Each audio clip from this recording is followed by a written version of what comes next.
Les effets spéciaux semblent saturer le cinéma actuel. Offrant un spectacle divertissant, ils paraissent toutefois froids, impersonnels et industriels. Pourtant, certains cinéastes détournent cette tendance hollywoodienne. Leur usage des effets spéciaux constitue la marque de leur esthétique, leur signature artistique. David Cronenberg leur donne ainsi un aspect organique à travers un travail plastique remarquable, rappelant à l'homme qu'il a une corporalité, qu'il est un être de chair et d'échec. Chez Jean Cocteau, les effets spéciaux lient les contes, le monde et l'enfance par un usage poétique et personnel. Le cinéma de Tim Burton est lui aussi très reconnaissable. Adepte du fantastique, il propose au grand public un cinéma expérimental à l'esthétique gothique. Son rapport conflictuel avec Disney le démarque tant par son style que par les thématiques qu'il aborde. Les effets spéciaux constituent la signature de Burton, créant l'univers macabre et imaginaire qu'il privilégie. Comment alors les effets spéciaux, qui sont ce qu'il y a de plus technique et spectaculaire au cinéma, permettent-ils de traduire l'intimité, la sensibilité et les angoisses de Tim Burton ? Son cinéma, à travers eux, explore le monde de l'enfance, mais va le teinter d'un macabre qui lui est propre. Les effets spéciaux, faisant cohabiter la jeunesse et la mort, permettent d'exprimer les angoisses du réalisateur. Le cinéma de Burton est fortement lié au monde de l'enfance. Une des marques caractéristiques de ses scénarios est le rattachement aux contes de fées. Tous ces films commencent par un générique fait d'effets spéciaux qui prépare le spectateur à un monde irréel, rappelant l'enfance. Ces génériques sont une signature du réalisateur, grâce à l'usage qu'il fait des effets spéciaux. On remarque l'utilisation de la maquette dans Beetlejuice, qui rappelle le monde de l'enfance par le jeu, mais on peut aussi noter l'utilisation des jouets et des gadgets qui participent d'un réel magique et surprenant. L'irréel s'inscrit ainsi dans le réel par les effets spéciaux. Les personnages sont ainsi liés à des mondes fantastiques qui échappent aux lois du réel, faits de bonbons et de champignons géants dans Charlie et la chocolaterie, quand dans Big Fish, le personnage échappe au temps lui-même avec la représentation visuelle d'un coup de foudre amoureux.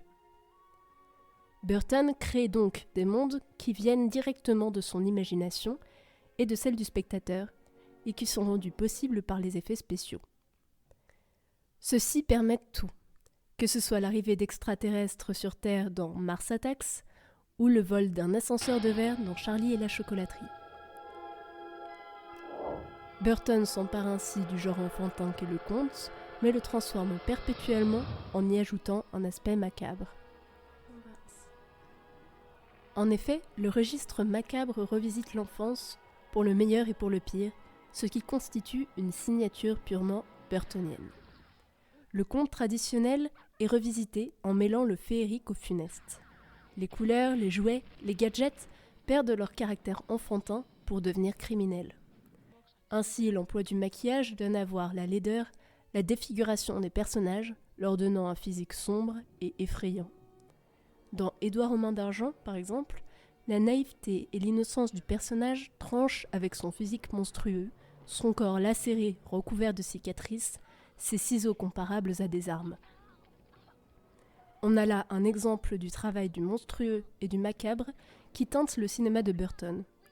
Ainsi, il travaille la frayeur dans une esthétique de l'excès, poussant le macabre à son paroxysme, ponctuant Sleepy Hollow d'une dizaine de décapitations, Sweeney Todd de bains de sang.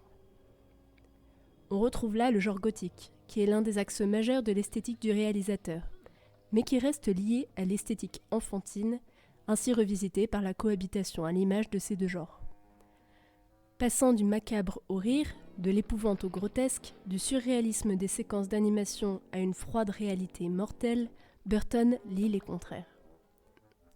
Cette mouvance entre les styles assumés révèle un monde habité par des personnages tourmentés.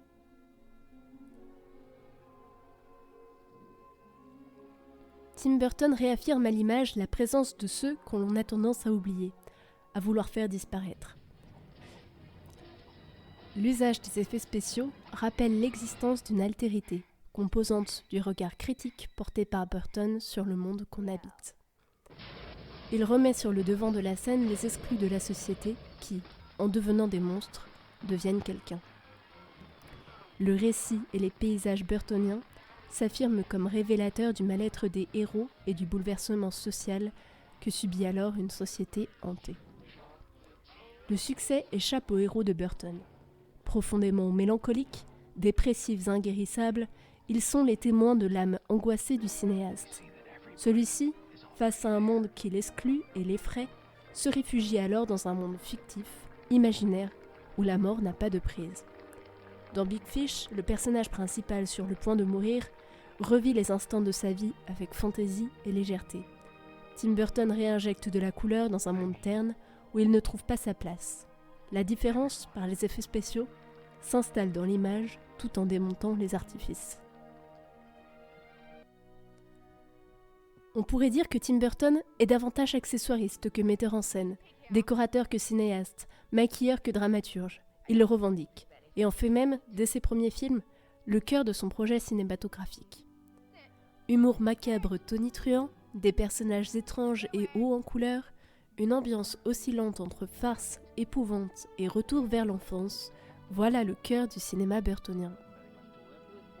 Ces effets spéciaux injectent de la poésie et un regard singulier sur le monde, le faisant passer d'une place d'exclu et d'incompris à un cinéaste reconnu et intégré, allant même jusqu'à collaborer avec Disney.